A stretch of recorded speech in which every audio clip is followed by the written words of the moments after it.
आत्मा नमस्ते। Dear beautiful souls, secretary home 333 channel पे आप सभी का बहुत बहुत वेलकम है। फ्रेंड्स, आज मैं आपके सामने एक टॉपिक लेके आई हूँ, फैमिली कॉन्स्टलेशन। मैंने अभी एक course 3 days deep trance meditation का डाला है, जिसमें हम bloodline healing series mention करते हैं। उसमें 3 डीप ट्रांस मेडिटेशन है। वो क्या है और क्यों ज़रूरी है, छोटा सा ग्लिम्स, छोटी सी विजडम मैं आपको देना चाहूँगी। आप डे टू डे एक्टिविटी में अपने आसपास या अपने घरों में ही आप देखते होंगे, सपोज़ वाइफ हस्बैंड के रिलेशनशिप में, आइदर वाइफ और हस्बैंड, वो कम्प्लीटली अपनी ममा या पापा की तरफ इन्वॉल्व होता है।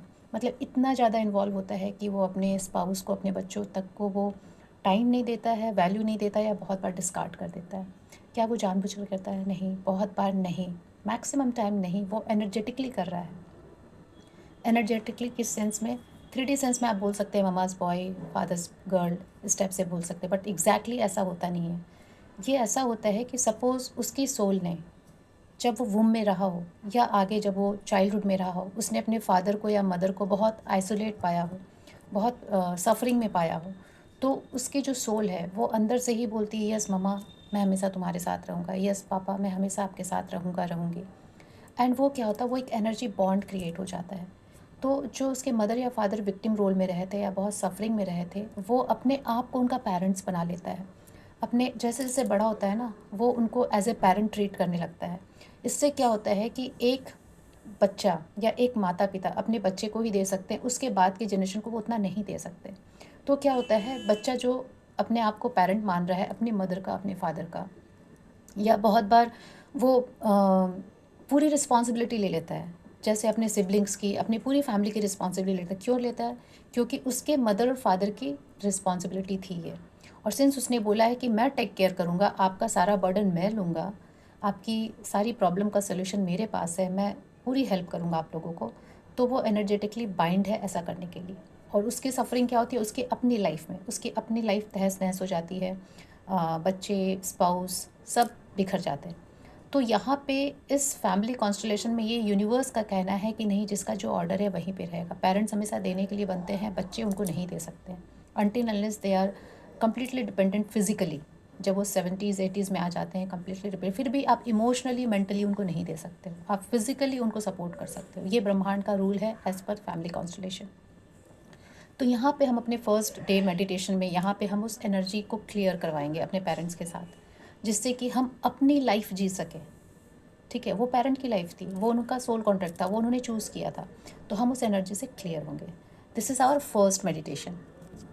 अब बात करें हम सेकेंड मेडिटेशन की, उसकी क्यों ज़रूरत पड़ती है। हमारे जो भी एंसेस्टर्स रहे हैं, उन्होंने जो भी सफ़र किया है, डेथ बेड पे उनकी जो भी फीलिंग्स रही है, सफरिंग रही है, उनके जो रिस्पॉन्सिबिलिटी, उनका जो भार रहा है, वो एनर्जी कहीं ना कहीं ब्लड लाइन में रन कर रही है। और उसमें ही कोई एक नीचे जनरेशन का बच्चा, या मैक्सिमम बच्चों के अंदर वो रहता है बट डोरमेंट स्टेट में रहता है, बट कुछ बच्चों में वो बहुत एक्टिव स्टेट में रहता है। तो वो वही भार, वही रिस्पॉन्सिबिलिटी, वही दर्द पीड़ा, या वही सफरिंग, लैकिंग और स्ट्रगल्स, समझ रहे हैं, वो कैरी करता है अननोविंगली, सबकॉन्शियसली। तो यहाँ पे हम सेकेंड मेडिटेशन में जो भार हमने अपने एंसेस्टर्स से, चाहे वो मैटरनल हो, पैटर्नल हो, जहाँ से भी लिया हो, उनको हम रिलीज़ करेंगे, उनके भार उन्हें सौंप देंगे। और पेरेंट्स, हमारे एंसेस्टर्स से अगर हम कुछ नेगेटिव ट्रेड्स लेते हैं, तो उनके पास बहुत सारी पॉजिटिविटी भी है। हमारे एंसेस्टर्स के पास बहुत स्किल्स भी थे। तो अगर हम अननोविंगली कुछ गलत चीज़ों को हम कैरी करते हैं due to hidden loyalty, hidden love, एक होता है ना कि हाँ, जैसे सुना है कि खून के रिश्ते होते हैं, बहुत नॉर्मल सी सामाजिक बात है। वैसे ही है कि एंसेस्टर्स लिनेज में अगर एक बार हम जन्म ले लेते हैं, तो उस एंसेस्टर्स के जो भी डीएनए हैं वो हमसे बन जाते हैं, उनके सारे ट्रेड्स, पॉजिटिव नेगेटिव। तो नेगेटिव तो हम कैरी करते रहते हैं हिडन लॉयल्टी के कारण, बट पॉजिटिविटी के लिए हम बहुत बार, हमारे अंदर डोरमेंट रहता, उसको हम एक्टिव करेंगे, और जो भी पॉजिटिव स्किल्स हैं वो हम उनसे ग्रहण करेंगे। और यहाँ पे भी हम कुछ रिलीजिंग करेंगे, जिससे कि हम उन एंसेस्टर्स के भार से मुक्त हो सके और अपनी लाइफ को जी सके, और with the support of ancestors, जिनका जो भार था उनको दे देंगे, और उन्हीं की ब्लेसिंग से हम अपनी लाइफ को अच्छी करेंगे। अब बात आती है थर्ड मेडिटेशन की, वो क्यों ज़रूरी है।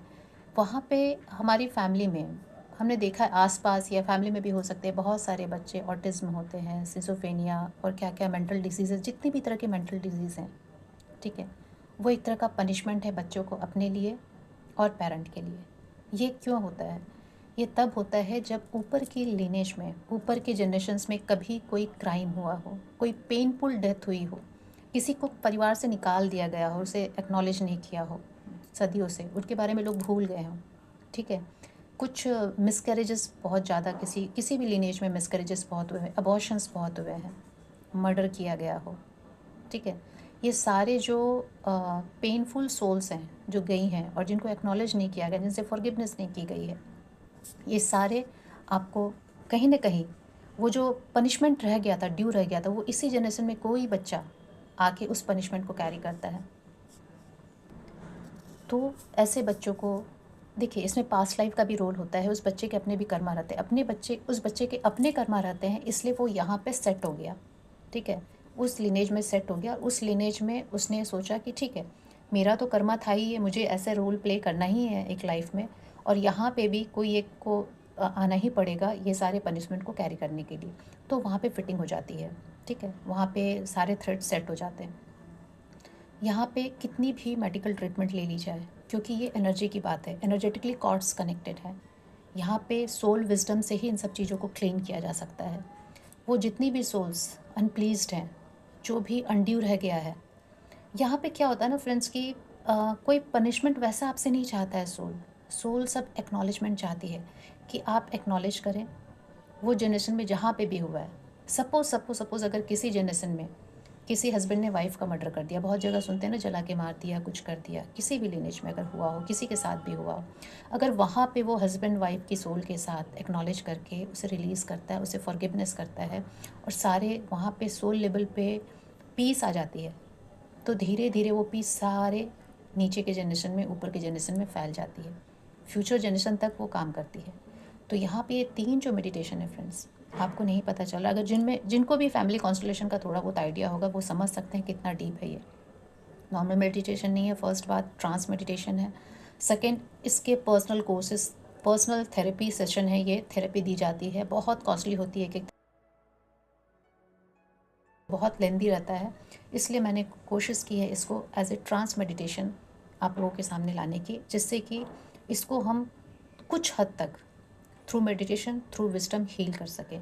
और बाकी अगर बहुत स्ट्रॉन्ग जब प्रॉब्लम रहती है, जितनी प्रॉब्लम डिवाइन चाहेंगे, हमारे एंसेस्टर्स चाहेंगे कि हमारा मेडिटेशन के थ्रू सॉल्व हो जाए, तो बहुत कम एक्सपेंसेस में रिजॉल्व हो जाएगा, हील हो जाएगा।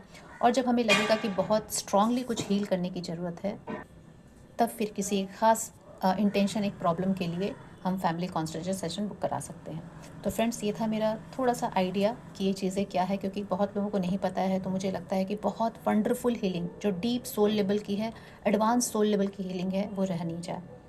थेरेपी तो होता है, बट एज ए मेडिटेशन, जिससे कि मतलब रीजनेबली सबको इसको ले सकें और हील हो सकें।